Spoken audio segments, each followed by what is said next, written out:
Hey, welcome to the Inside Shop. I am going to try to do a video today to teach you about chainsaw chains and to answer the question, why does my chainsaw chain not cut? And what led me to this was the chain I repaired yesterday. If you haven't watched the video, go ahead and watch it. Of when I hit the bobcat with the chainsaw chain, broke the chain, and then put it back together, sharpened it, and cut with it. And what happens is that so many people out there just don't understand what their chain's doing, how to file them, and how to get them to cut. And, it leads a lot of people, especially the average homeowner, to, when their chain stops cutting, they just get a new one, or they hire somebody like me to sharpen it for them, so on and so forth. So what I want to do is, and I don't have any format here laid out. This video is probably going to get long. So, if you're really interested in what your chain's doing, why it cuts, what it does, how to sharpen it, so on and so forth, then this is going to be the video for you, but you're going to have to hang on and digest the information, because I'm going to try to get a lot of information in this. And like I said, I don't have a format laid out. So I'll try to use some visual aids, some chains, files, calipers, theory, so on and so forth, even a hand plane to show you why your chain cuts or doesn't. And what we're going to do is we're going to start with a basic breakdown of what the chain does. Now, 99% of you out there are just hope that when you pick up your saw, you can cut a limb. Whether it's one of those little stupid handheld steels or a small electric saw, or up to, like with me, like a big monster milling saw. When you pick that saw up and fire it up, you expect it to go into the wood and self-feed through the wood, and the experience of cutting to be kind of fast and pleasant and blowing out big chips, and not having to force and fight the saw and so on and so forth. And the comment that I hear over and over and over again is that my chain never cuts as good as it did when it's new. Well, that's a complete farce. Anybody who knows how to file chains knows that as you file a chain, your chain gets better. And we're going to talk about why and what you need to try to accomplish to have that happen for you, so that you can do it at home and you can make your chains cut, at least cut, and cut better. So what we're going to do is we're going to do with a basic, some drawings here, and show you exactly what's going on with the tooth and why it cuts, and some basic geometry, and we'll show you on some chains, get into a little bit of theory, and then we'll file. And filing, if you watch me file in that last video, it's not rocket science. It's very, very basic, as long as you understand what you're trying to accomplish. So I'm going to try to get you a good view of this. Move some stuff around in the shop and show you what I'm working with here. I still get some Christmas presents up on the bench. I got bandsaw bands to file over here, or to grind over here. This is actually a saw filer. I sharpen right down to hand saws like that, but we're going to talk about chainsaw chains today. So I grabbed a couple off of my repair rack over there. One is has got a rip configuration on it, and one of them's got a crosscut configuration on it. We're going to talk about both here really quick. So I'm going to try to get you a good view of this white piece of paper right here, and I'm going to sit down and try to do some explanation of the components and what a chain does. So if I pull over a chain here and try to get it, everything's going to kind of move over into your view. This is a typical chainsaw chain with a crosscut angle on it. That angle is called flame, and it needs to be repaired. We're going to talk about the tooth and what the tooth looks like. Make sure that we're in view. Yeah. So a tooth from the side profile like this, like in this direction here, hopefully you see that. From this side profile right here, the tooth looks like basically this.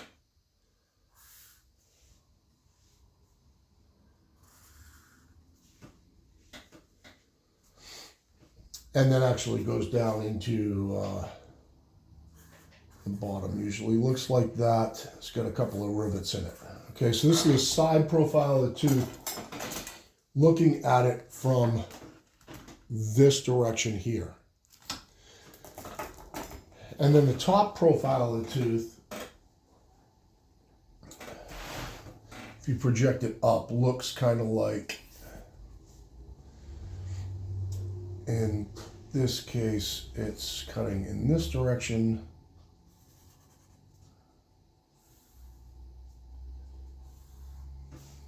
Okay, this is looking down on top of the tooth. This is looking from the side of the tooth. And what we have here is we have a side cutter, which is right here.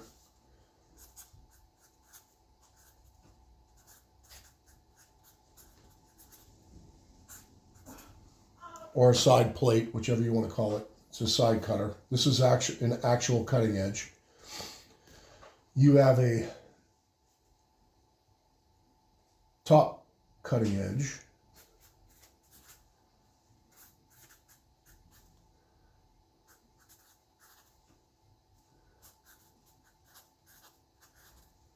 Which is this right here. And that top cutting edge is at an angle to the side plate. So this side cutter is on the side plate, which is here, which is here. This is the side plate. And that angle is called fleam. So let's just do a little thing here with an angle thing. This angle is called fleam. Oops. That fleam angle determines what this tooth is going to be best at.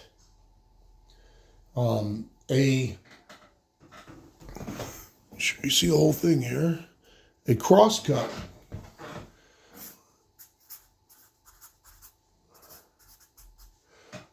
fleam, keep doing that, is from 20 degrees to 30 degrees-ish. And that's this angle right here, from the side plate or this side plate to the angle on the tooth. As you look down on the tooth, right on the top of my thumb right there, get it in close, that angle that's on the top of my tooth right there. That is your fleam on a crosscut chain. Or crosscut, let's call it crosscut configuration, because a chain is a chain. And then you have also a rip configuration, like if you do chainsaw milling, rip fleam. And rip fleam is 0 degrees to, let's just use 10 degrees as a general rule of thumb. Most people file at 10. If you actually look at this chain right here, it's a very small rip chain for vertical milling. We don't need to get into that, but same tooth. Some of the crap cleaned off it. See that angle right there is 10 degrees.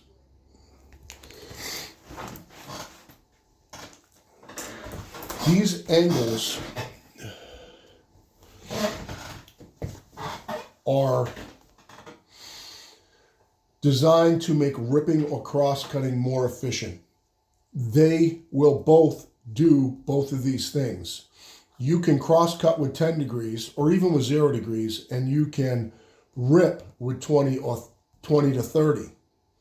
However, they don't do it as well.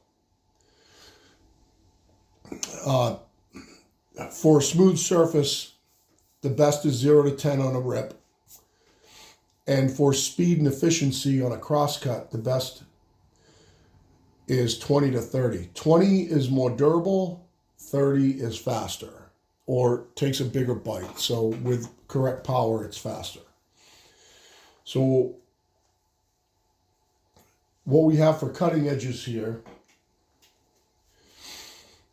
to file is this one and this one. We have to get this cutting edge sharp and this cutting edge sharp to have your chain operate correctly. And to add insult to injury, what we have is what's called a depth stop or a drag or a raker, depending on which school of thought that you, what you were taught to say. And that is a stop in front of the tooth that I'm going to move over like this, draw it over here. But a stop that looks something like this on a chain, and they look different on different chains. But this has got a flat surface on it. It does not cut. It is not actually a raker, because a raker tooth actually is a chip clearing tooth. It's a chip clearing tooth. It's actually a depth stop. So raker is actually the wrong term, but it's what most of us were taught, or drag. Drag is probably more appropriate. But what this does is this creates a distance between here and here, that top point. And this thickness right here is the thickness of the chip that this tooth is allowed to cut based on this stop. So as you're feeding into the wood, as you're feeding into this log, your tooth is cutting in the depth that this raker allows you to. If you file this tooth down and this raker gets too high or at the same height of it or higher, this tooth won't cut. If you take this down too much, this distance increases and this chip gets thicker, and what it does is it requires more power to pull this tooth through the saw.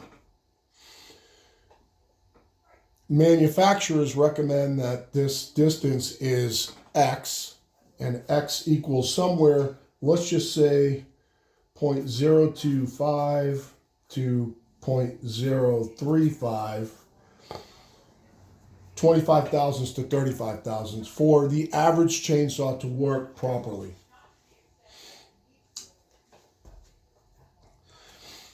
Now, the more powerful your chainsaw, the less important this becomes. The longer that your bar and chain, the more teeth that are engaged at the same time, the more important this becomes. If you look at a typical raker gauge, this is for filing rakers on a chain. This sits on top of the teeth.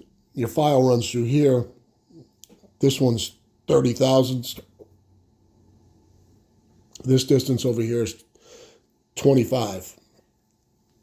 Those are the most common two distances to be used for this.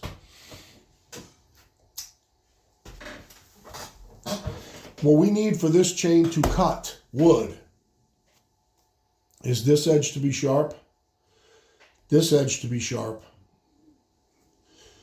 this distance to be set so it allows us to cut wood, and this point right here to be the absolute highest point on the tooth. The cutting edge itself looks like that, and this actually slopes down. This point right here has to be the highest point on the tooth for this tooth to dig in and cut. Now, if it's not sharp, you can dig your saw in and yank on it. Because wood's pliable, you can do that and make this cut. It just won't cut good. You want to be able to drop your saw on the wood if you watch Buck and Billy Ray Smith and drop your saw on the wood and have it, self-feed in. For it to self-feed in, you need to have this point right here, which is this point, be the absolute, a sharp point and be the high, sorry, I get the hiccups now, be the highest point on the tooth. What it looks like when it gets dull is something like this.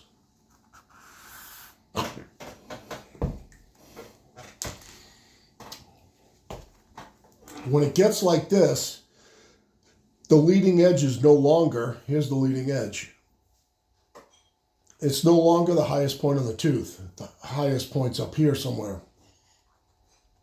That will not dig in and self-feed. This will, this won't. And there are obviously degrees. This could be like this. Or completely knocked off, like this, where you hit metal, like in the case that I did on the repaired chain.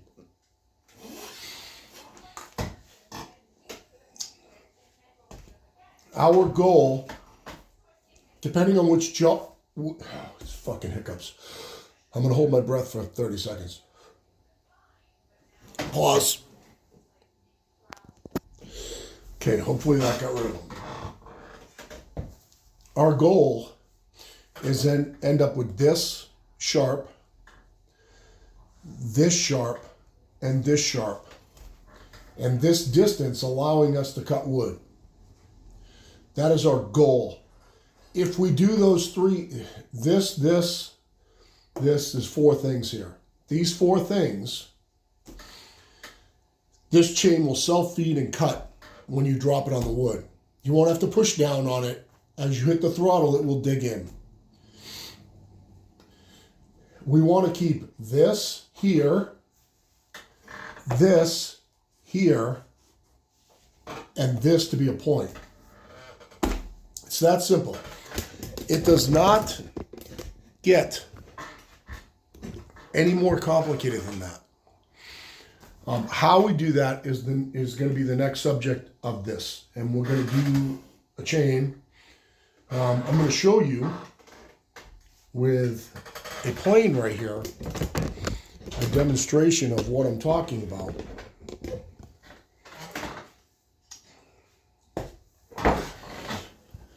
And what a plane blade is a plane blade is an upside down top plate. So here's the top plate of the tooth. This is the side plate of the tooth. A plane is an upside down top plate. This is a low angle jack plane. It doesn't really matter. This one, the bevel and angle is more like a chainsaw tooth, like this. So that's what a chainsaw tooth looks like on the top plate. And this is the cutting edge right here. Okay, the top cutter.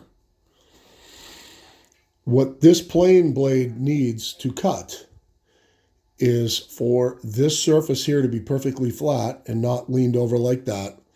This cutting edge to be sharp and even with this surface, or even angled, or angled like this, so that that's the lowest point, and it will cut. And we're going to go ahead and throw this on a piece of wood and show you. So we'll drop this in the plane. Now, I'm going to show you both ripping and cross cutting on this cutting. I'm going to have to walk around my bench. Well, yeah, I can go around the camera. Let's make sure you can see what I'm doing. Okay, right now, this piece of wood right here is in what you guys, if you've ever seen somebody do noodling, this piece of wood right now is in a configuration for noodling, cutting along the grain. And what it's going to do is it's going to take shavings like noodles, if you were noodling.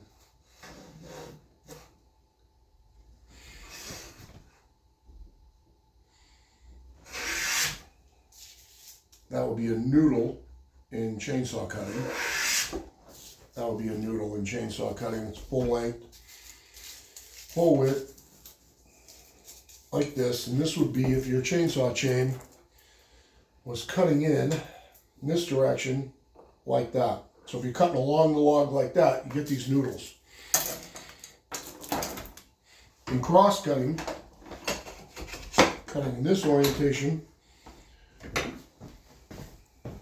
so you still have a good view, yep. And this is when we get chips, but you'll notice what this plane actually might take full shavings, but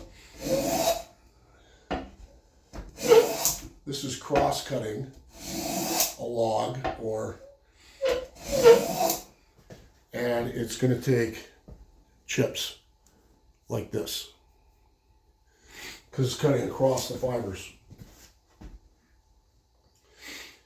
And if this plane doesn't have those basic principles of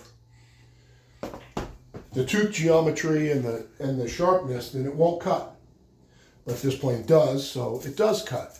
It's the same thing with a chainsaw chain. And we're going to put a chain in here. And we're going to file a tooth. We're not going to do a rip chain, we'll just do a crosscut chain because most of you are going to have crosscut chains. And we'll show you before and after and what you need to have this cut.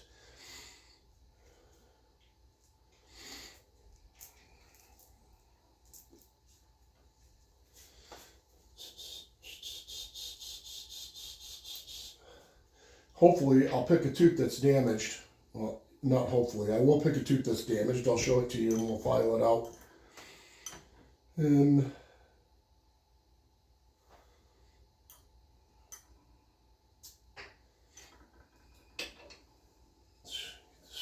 crank down a little bit here.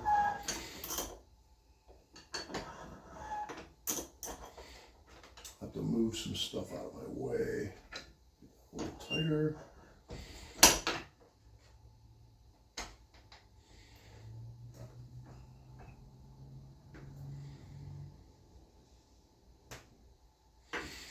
Figures all the teeth that are really damaged are on the other side.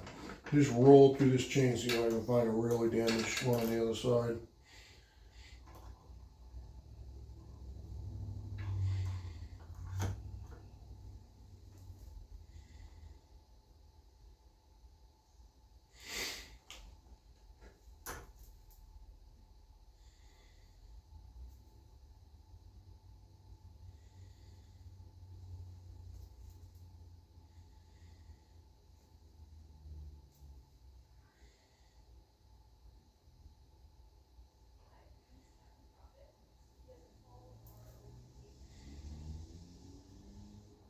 So let's go with this one right here.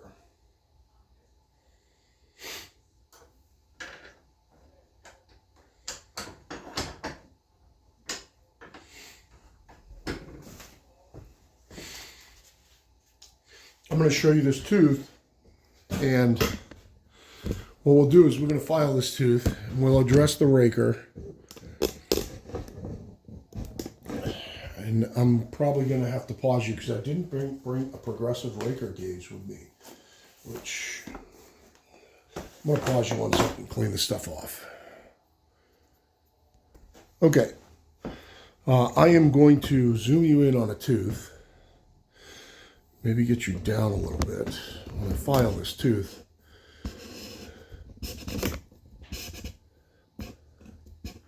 And I think we're dealing with, let's pick out the worst one. This one right in the middle right here. We'll go ahead, actually I'm not going to paint that tooth just because I want to show you the witness mark on it, which shows us two things. The witness mark shows us what angle this tooth should be filed at and shows us where you shouldn't file past, which once you hit that witness mark filing, that's kind of like the end of the line. It's a little bit of theory because you can go back further, but let's see if I can zoom in.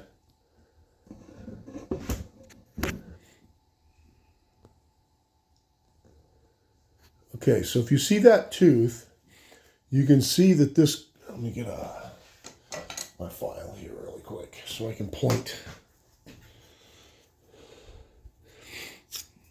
This corner right here is knocked off the tooth. That will keep this tooth from digging in. This is your witness mark scribed on the top of the tooth, and not every tooth has that. And that is the angle that this top plate should be at, and also an oh shit point where you shouldn't file past that. Your side cutter is over here where my fingernail is touching. That needs to be sharp.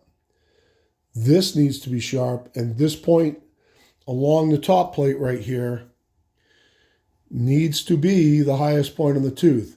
More specifically, this corner, what you would call the working corner of this tooth, needs to be the absolute highest point on the tooth. So it cannot be rounded over or dull.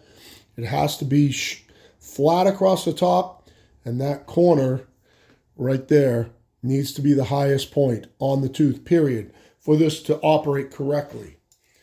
Now what I'm going to do is I'm going to back you up again, and I'm going to file this. I'm going to zoom out, show you what I'm doing, and then I'll zoom you back in and show you close up while I'm filing it. So this file right here is 7/30 seconds, and this comes into play with what's called rake angle. And we'll talk about that after. After we file this tooth, I'm going to show you what rake angle is, and rake angle determines how aggressive this cuts, and also it determines the angle of the cutting edge here and how long it's going to last. But we're going to talk about that after, because some of you guys are just going to want to get to filing here. So let me grab, let's see, this one's really sharp. So our job here is to move this file along this angle, and if we pick the correct size one, in this case a 7/30 seconds, this one's not very sharp, I take it.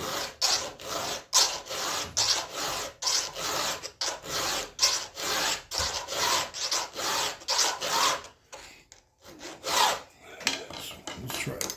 Yeah, the file, see if it's sharper in it.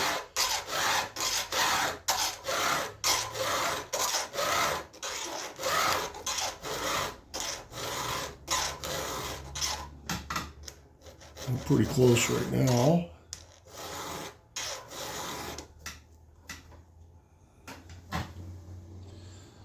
Okay, now we're going to zoom in on that tooth. Let's see here.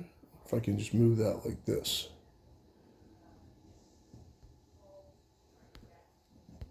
Oh, it's not zooming in.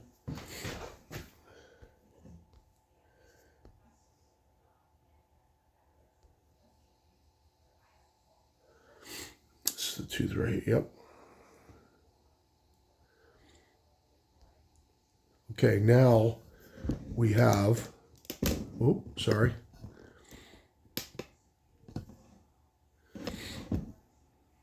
A tooth where this angle is the same as the witness mark. It's nice and clean across the cutting edge, and it's sharp in the corner. Now this tooth is going to cut. Let's see if I can.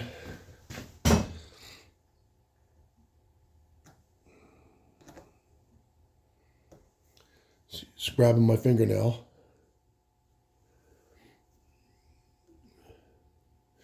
Very, very, very sharp. I'm going to take you out of the holder. You can see it good from there. It looks kind of like, let me get you a more down view on it, because find it.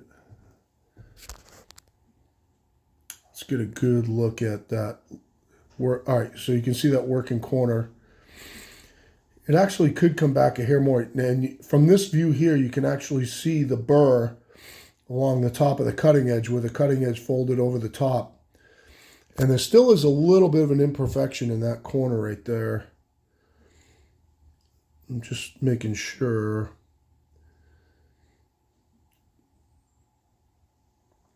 does look like there is a little dinky imperfection in that corner. This is pretty close to being, what is my tooth? There it is.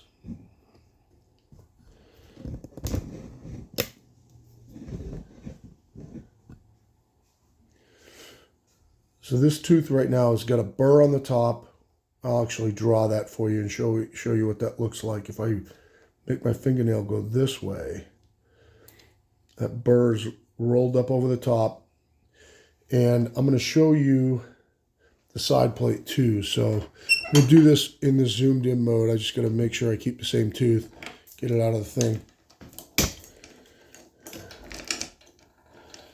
Not get caught around my vise.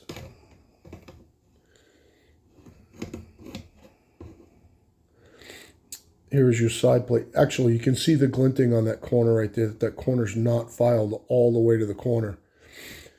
This is your rake angle right here.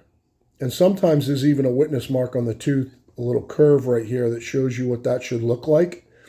But the amount that this point is ahead of the rest of the tooth is your rake angle.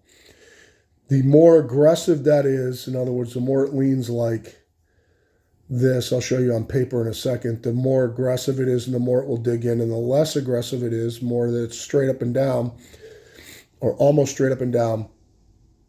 And you can see how sharp that is, just scratching my thumbnail right there. So that corner is pretty damn sharp. It's just cutting right in. See that? The less aggressive that is, the more durable it's going to be. We're going to go over that right now. Talk about that. We'll probably file some more teeth. This is going to, like I said, it's going to get long. Let's talk about rake angle. We'll get you back to the paper here because rake angle is important. And if you've ever seen Buck and Billy Ray Smith talk about the baby C and all that, that's what he's talking about. So, on your side plate, right here, get you up high. I'm trying to get you the best information I can. So, the point from right here down straight to your bar that this rides on top of, the amount of lead that this has, here's your C. The amount of lead that this has is called rake angle. The more it looks like this would be very aggressive. And the more it looks like this would be more durable. This is slow, but lasts. This is fast, but dulls. Going in this direction. So this will cut slower, but will last longer. This will dig in and cut faster, but will get dull quicker. That is your rake angle. Your rake angle should basically be, if this is your file, let's just say this is 7/30 seconds. You should have about 1/3 of the file above your tooth.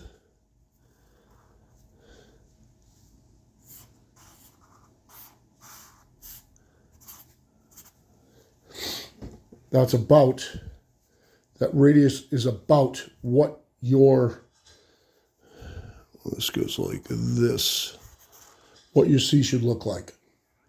So you should have about 1/3 of the file above, and the bottom of the file should be about even with the tooth so it's not digging into your tie straps. And that will create this radius that looks more like this right here. And looks like on the tooth that I filed.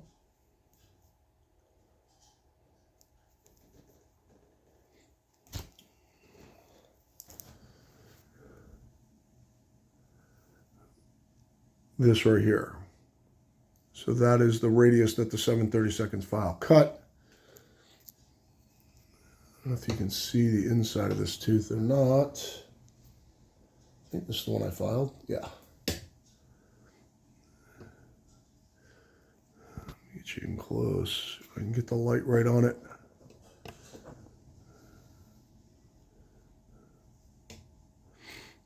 So you can see that the top plate is completely filed. The side plate is filed. So my side cutter is sharp, my top cutter is sharp. That tooth would cut great. That's what it looks like from the top. We're at the right angle. And we'll address, let's do a raker. There are two methods. There's more than two methods. There's lots of methods. But I'll show you what I use. And I'll show you what is industry standard and show you what. So let's say there's three methods to file on a raker. Number one method to filing a raker is that people just say, okay, every time I sharpen, I take 2 swipes. Okay? The second method to filing a raker is to use a gauge that bridges the teeth like this, and you use your hole that is either 30 thousandths or 25, depending on the power of your saw. If you have an underpowered saw, I'd suggest you stick with 25. If you're cutting a lot of hardwood, I'd suggest you stick with 25. This raker is way lower than 25. If you've got a powerful saw and you cut a lot of softwoods, you can go to 30. And you just basically file in here until you hit the metal, and that takes that down. And then the third type is what's called the progressive gauge. I would suggest you use these. This lays on the tooth. The raker sits in the little hole here, and you file across until it's smooth. Now I'm going to show you why I use this one. This is the softwood setting. So we'll take it down closer to, let's just say 30, 35 thousandths-ish. This is the hardwood setting, which will leave the raker longer, taking less bite. You see this one's pretty worn out. And the reason that I use this is it sets this raker to this tooth and not to an average of all the teeth. And the reason that I use a gauge versus just filing it myself without a gauge is that if these are all set the same to take the same amount of bite, your chain will cut very, very smooth. It won't chatter. It will cut very, very smooth. It'll bore cut smooth. And that's what this gauge does. If you look these up on eBay, look up Husqvarna raker gauge. They come in a couple of different types, but this is the one that you want. And if you are milling, you're going to want to file anything like a 36 or over, all at the hardwood setting. And if you're doing crosscut stuff, especially pine and everything, or you have a very, very powerful saw, say 372 or above, 70 cc or above, or ported or anything like that, like I do, then you can go ahead and take them down to the softwood setting. The other thing that this does is, and I think is important, I'm going to show you, is that it tapers off the raker. Drag, depth gauge, whatever you want to call it. This raker right here should be tapered like a ski slope, like my fingernail right now. It should not be flat across. When you use this one, it will file it flat across. When you use this one, it will file it at an angle, and it should be filed at an angle. And I'm going to show you why on paper and then show you why with your chain. So if you want your chain to cut the best, smooth, fast, no chatter, this video is exactly what you need. I'm going to show you on a piece of paper why the progressive gauge creates a raker that's more,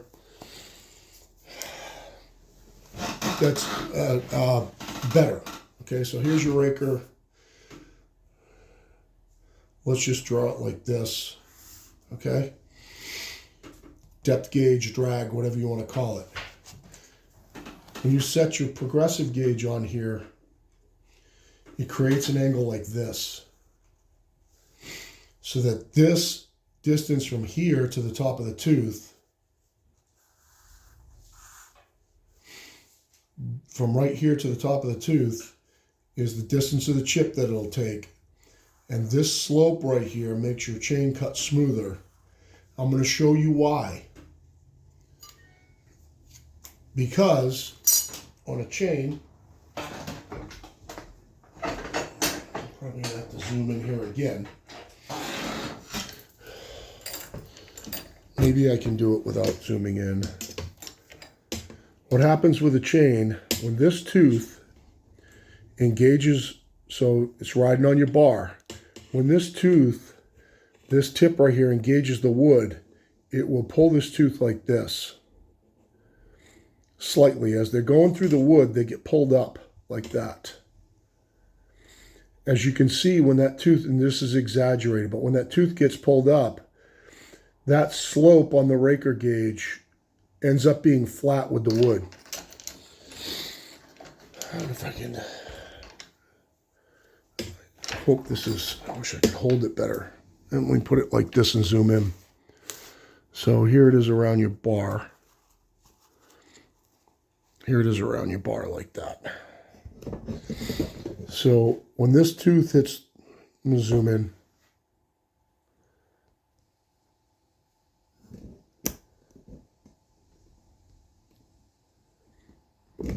Okay. When this tooth engages the wood, the tooth does that right there. It rocks backwards. And if this raker gauge is sloped off like it should be, like I have in the picture here, if it's sloped off like it should be, that's that one. If that's sloped off, it will be flat with the wood when this tooth is engaged with the wood. If it's flat across the top, kind of like this one is right now, that leading edge right there, where my finger is going to hit the wood and is going to make this chain chatter. So I'm going to zoom back out and draw that for you real quick. I'm going to get to a different page. Trying to allow you to do the best that you can. I want to take all the variables into consideration. So here's your tooth. Let's see. Here's wood. Let's do some wood here. Like here's wood. Here's your tooth.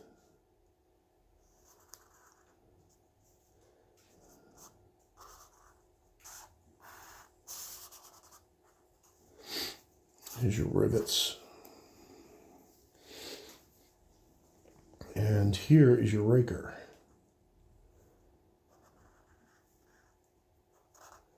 I realize that's not on the same plane, but as this tooth is digging into the wood when it's going in this direction, it's leaning back like this. When it leans back like that, that raker's getting pulled up. And if this is flat across the top, like this leading edge right here is bouncing off the wood. It's biting into the wood and bouncing off the wood, and it's creating chatter. If it's sloped off like this, like it should be, it's riding smooth across the wood and your chain will cut very smooth. But this is exaggerated, but that's what happens with the geometry of the chain is the tooth takes a bite, pulls up like that. You can't make, the tighter you get your chain, the less it'll do it, but you can't make it tight enough so that doesn't happen. And let's talk a couple of angles. Okay, go to a different page really quick. Last thing you need to know is a little bit about angles. And this comes in for square filing more than round filing. Most are going to be round filing. Your file is going to create the angle and that's going to be it. On the tooth, your top plate cutting edge, see how I can draw it. So we got this, here's your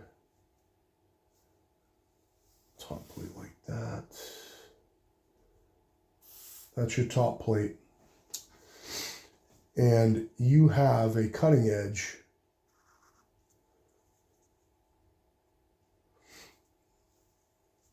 along this top plate. And that is underneath the tooth, so that from the side view like this, that's this angle here.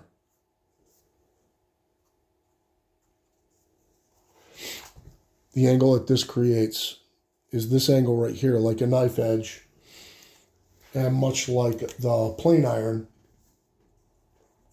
upside down plane iron, same thing. And on a tooth, it's right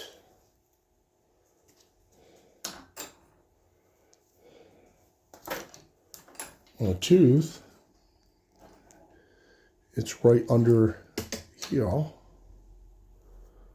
So that, see that above my thumb, that angle right there. That angle in almost all cutting implements should be about 30 degrees. That's what it should be. This angle here should be about 30 degrees.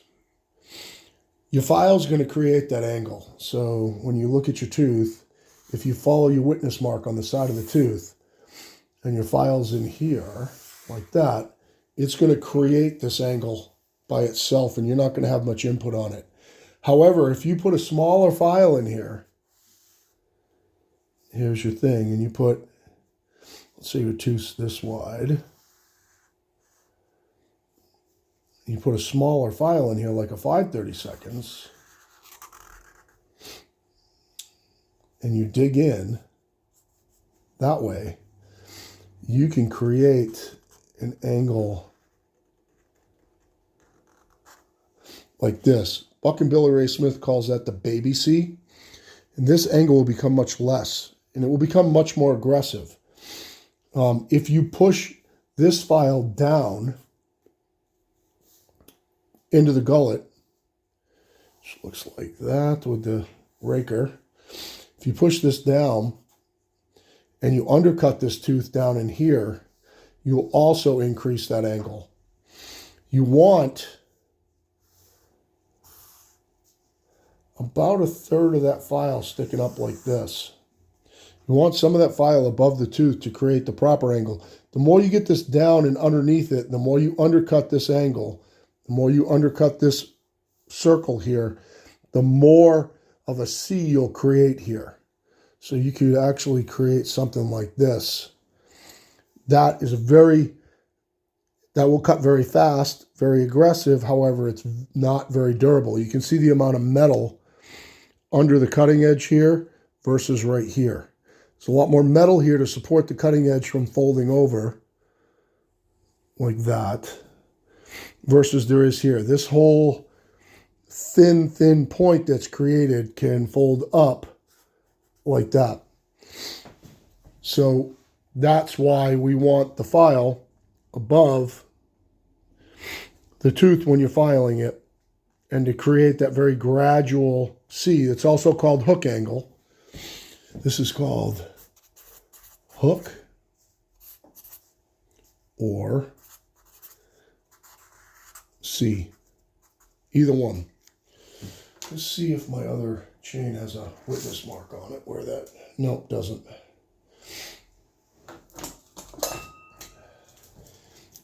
And if I show you a couple teeth on this chain, freaking weave on it. Let's talk about a couple of teeth on this one. So let's just start with this one right here.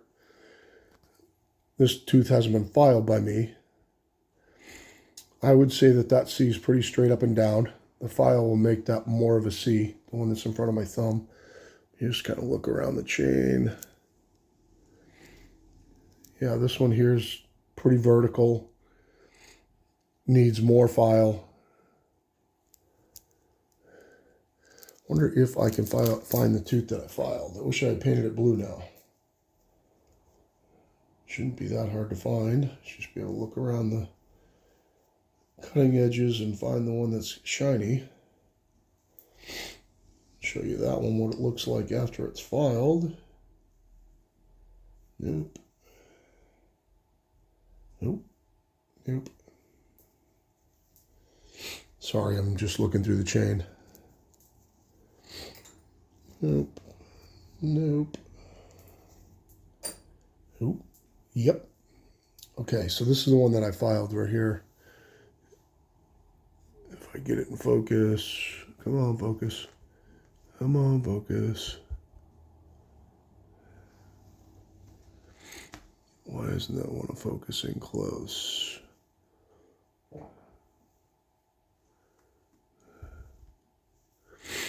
If you look at the C on this tooth,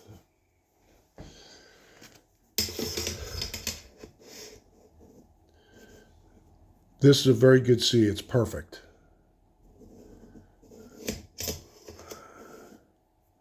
This is what you want your C to look like right here. It's got enough forward rake angle. It's not super aggressive. It's perfect. This is what you want your C to look like. Not like, let's see what's next to it. Not like that one. It's just teeny little bit leading forward, needs to be filed for sure. This is the one that I filed just now. That's what you want it to look like. I wouldn't want any more C than that because you can see the cutting edge. I wish it would focus in here. You can see the cutting edge is just about as thin as I would want it. You see that peeling my nail off. So last thing we're going to do, 52 minutes. My videos always go an hour. Last thing we're going to do is we're going to throw this in. I'll show you some filing motions on some different teeth and what you want to do and what you don't want to do from a distance so you can see what I'm doing. Normally this is just on a bar. Let's go ahead and pull you over here. Now you kind of know all the geometries and so on and so forth. We're going to get you like this. I'm going to file a couple of teeth. Explain a couple of motions. So the first motion is obviously just to mimic the angle here and just go back and forth. This file is not super sharp.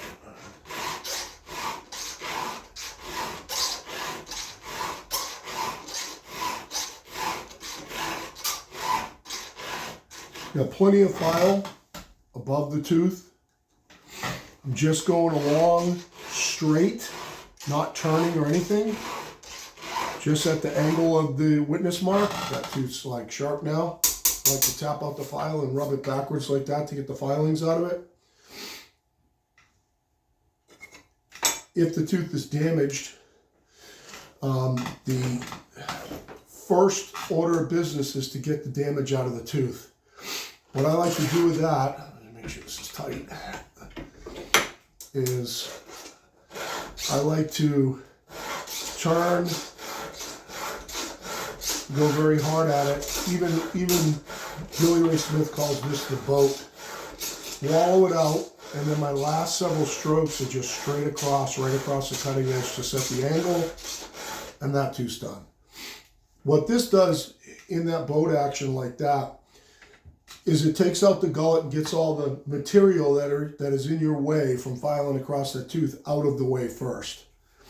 And that's important to making your filing, what's the correct term, go fast. If somebody thinks it takes a long time to file a chain, it doesn't. I can do a 56-inch chain in a minute or two, both sides, if it's not super heavily damaged and I'm not repairing every tooth. As far as just filing the cutting edge, because I know what I'm doing. But if the tooth is heavily damaged and the top has to come back a lot, you want to get out what's in the way. Just finding a sharp spot. Get the bottom of the gullet out of the way, and then you start pulling back into the tooth, and then just follow the angle. That tooth's done. If the tooth's not very heavily damaged, you can just stay in line and just go straight.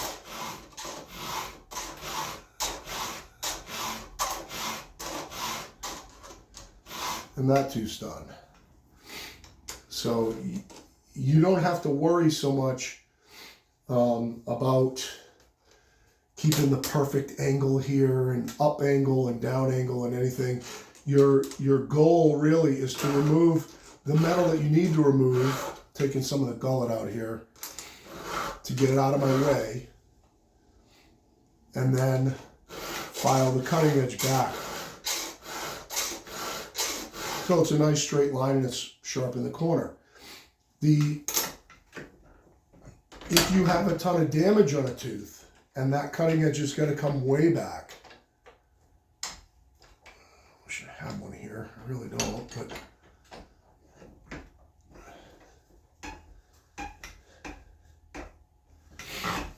you can go straighter across until you remove the damage. So you get your gullet out of the way first. Right, now my gullet's out of the way. And then you can come back along the tip, more and straight across, till you get that tooth back past the damage, and then angle back over and straighten up your cutting edge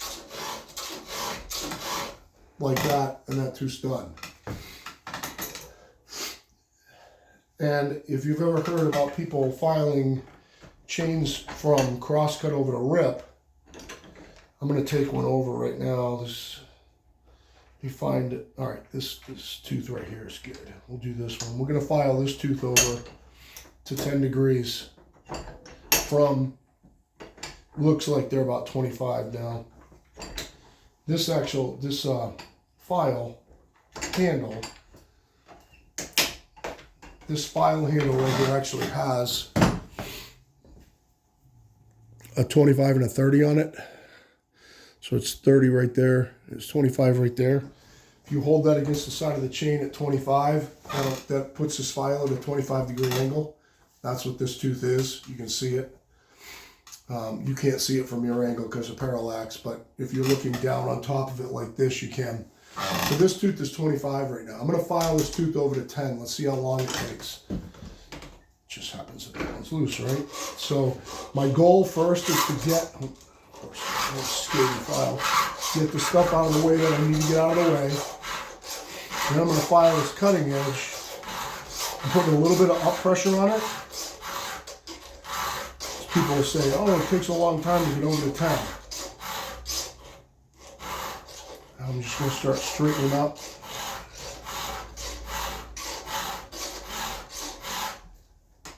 And now this tooth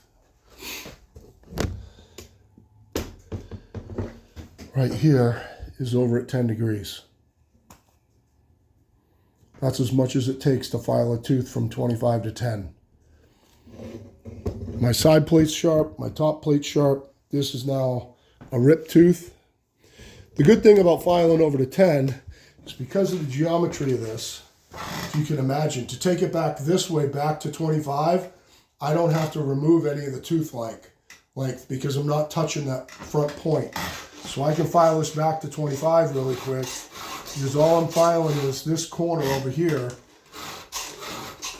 Oh, sorry.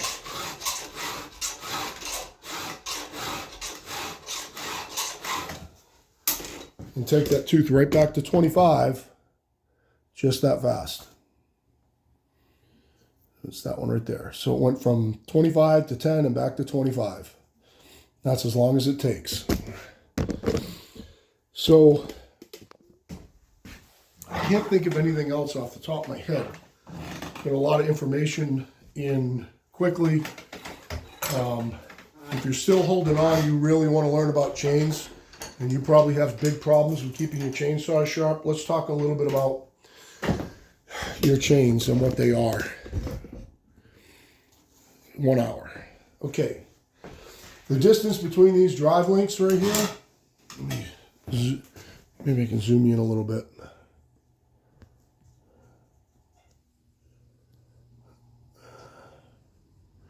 Okay. And that's this hole right here. Okay. When they talk about chains and what your chains are, to go get a new chain, this is 3/8 chain. The distance between these drive links right here, the center of these drive links should be 0.375. I can't get it right on the exactly, that's 0.376 right there on my caliper. Hopefully you can see that that's the distance between the center of those right there. So this is 3/8 chain. That is the distance between those drive links. The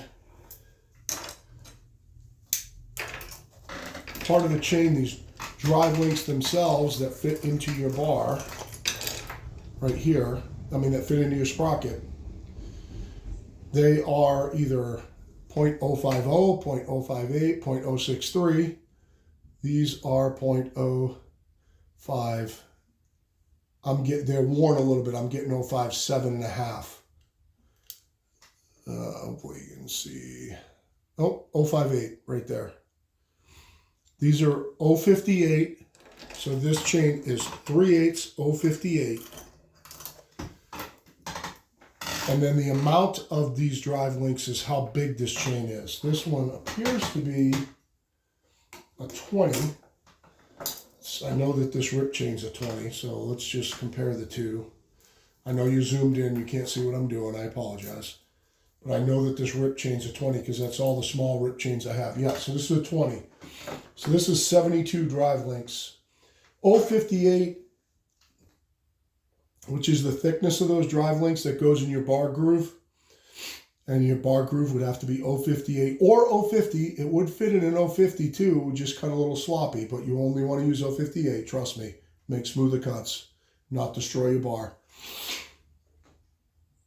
0.58 is a typical Husqvarna chain. This is a Husqvarna 3/8 0.58 72 drive link chain.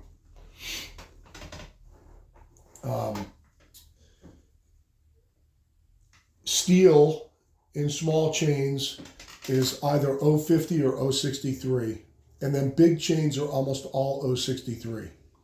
I probably have one here. Let's just check one. Let me zoom back out. Grab a rip chain off that. I can see some big 36s there. Let's just go ahead and check a drive link on one of these. No, they'll be 0.63 because that's all I run. That would be 3/8 0.63. And Husqvarna, it would be, I think, 104 drive links in steel. It's 105, I believe, off the top of my head. Let's go ahead and check one of these on this rip chain. This should be 0.63. Oh, there's a little bit of dust on it. I get 0.67. And it's a little bit worn, so I'm getting, 0.63, 0.62.5, 0.63. Hopefully that shows up. Are you guys seeing that? Yeah. So this is 3/8. Should be 3.75. Just eyeball in the centers here. That's 3.58, 3.67, 3.70, 3.76. It's pretty close. So that's 3/8 063, and then the number of drive links dictates 36-inch bar would be, I think, 105 on Husqvarna and 104 on steel, I believe. It could be vice versa. This chain, obviously, the reason it's in that rack, it's very damaged. You can see that cutter's rip right off. This cutter's rip right off. This cutter's rip right off. This really hit something severe. You can see it's a rip chain because it's at 10 degrees. What else do you need to know about chains? The 3/8, the 3/8 spacing on these needs to match your sprocket on your bar and chain. On your saw. So you have to have a 3/8 sprocket to run this chain. It won't run with anything else. So that's important also.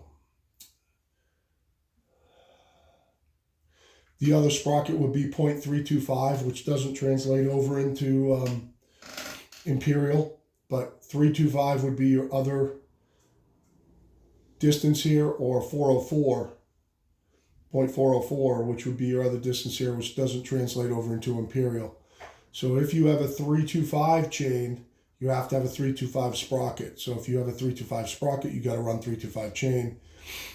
3/8 sprocket, you have to run 3/8 chain.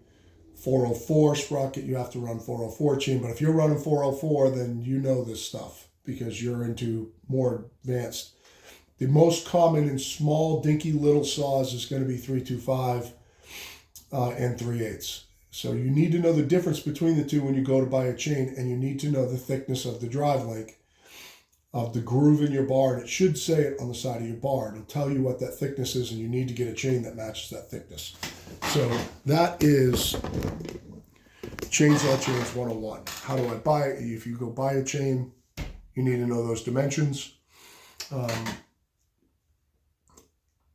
When your chain gets dull, you need to know how to sharpen it. Hopefully I've covered some of that here. I have a bunch of other sharpening videos down in my video list if you want to watch them, or you can watch Buck and Billy Ray Smith, his sharpening videos. The only thing that Billy doesn't do really well is he doesn't explain the whys.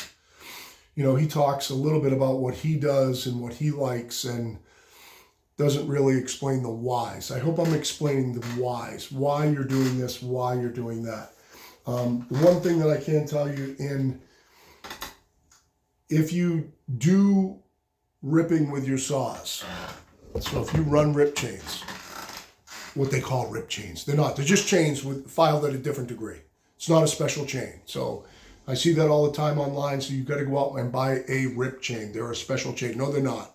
It's exactly the same chain, just a different angle on the top plate. If you file over at 10, that chain will still crosscut. Matter of fact, if you cut a lot of dirty wood, you should never go above 20. You shouldn't go to 25 or 30. They're just going to dull quick. You should stay over at 20, 15, or 10. You can mess around with those angles to make your chain last longer. That's a little bit advanced, but as you get more comfortable and realize that these angles don't mean a whole lot. You know, if these angles on this chain are, this one's 25, this one's 30, this one's 20, this one's 25, this one's 18, that's not going to matter in your cutting at all. The most important thing is that point on the top plate, that sharp in that working corner, is the absolute highest point on the tooth. It cannot be rounded. This has to be the highest point, just like this tooth right here, this one that I filed.